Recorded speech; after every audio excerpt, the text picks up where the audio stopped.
In today's video, I want to talk about why the wargaming hobby is still very niche. Hi folks, welcome back to the channel. So we often hear about how our wargaming hobby is classified as a niche hobby, or that the market for wargaming being quite small in relation to other hobbies. As someone who has a vested interest to reaching out to a wider audience, I often wonder why the hobby doesn't reach out to more people. After all, wargaming is a hobby that has aspects for most people. For those that like to spend their free time alone as a way to relax, then there's the building and painting aspect. Maybe you have difficulty getting about, and so sitting painting is a perfect way to relax. I personally find painting very therapeutic, and one of the reasons I got back into the hobby in later life was that I find it a great way to relax and switch my brain off after a hectic day at work. For those that are looking at a social aspect to the hobby, then there's gaming groups to go to where you can meet up with like-minded people who like what you like. It's a real social leveler too, unlike some other hobbies. No one cares how much money you have, or whether you have the latest golf clubs, or the newest graphics card in your PC, or how fancy your running gear is. All we care about is, do we have fun playing against each other? As an example, I've just seen today an advert for a Kings of War tournament advertised on Facebook, where they're encouraging new players who've never played the game before to come along and join in, and they'll even provide you with an army for the tournament. Wargamers are generally a friendly, generous bunch. If you really like to be competitive and measure your progress, then there's tournaments or painting competitions where you can go up against your fellow gamers or painters and test your skill. Even if you're just looking for new people to share a beer and chat with, tournaments are a great way to expand your social circle.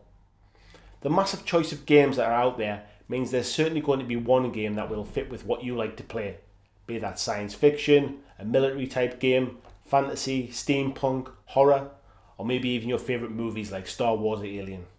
There's a never-ending stream of things to buy, which is great when it comes to birthdays or Christmas and folks are asking what to get you. There's always something to point them towards for every price level, from a new pot of paint to a fancy gaming table. There's something for every sized wallet. If you like to travel, there's conventions the world over, from Adepticon to Las Vegas Open to Salute and UK Games Expo.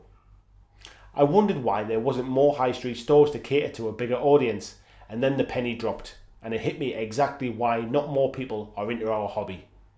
It's because we keep it a secret. Yes folks, the biggest problem we have is ourselves. Wargaming as a hobby is still seen as extremely geeky or nerdy, and so we keep it to ourselves. We share it with a select few like our immediate family, maybe the guy in the pub who you once saw in your local GW store, or maybe a close friend who knows you're into it but doesn't care to join you. We keep it a secret from everyone. I know this because I do exactly the same.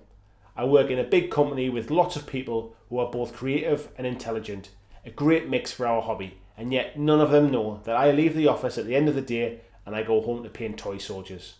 And even more so, none of them know that I make YouTube videos to talk about them with you lot. Now, I'm not a shy guy and I don't really care what people think of me generally. However, I still choose to keep this private. I'm not even sure why. Is it because I fear they'll think I'm some kind of social misfit who lives in a basement and doesn't come out in the sunlight? Is it because they'll tar me as the weird Dungeons and Dragons guy? To be honest, I'm not actually sure, but whatever the reason, I choose to not share our amazing hobby with them. That's why I'm asking all of you wonderful folks out there to make a pledge. After you watch this video, make a conscious effort tomorrow to tell one person about your hobby.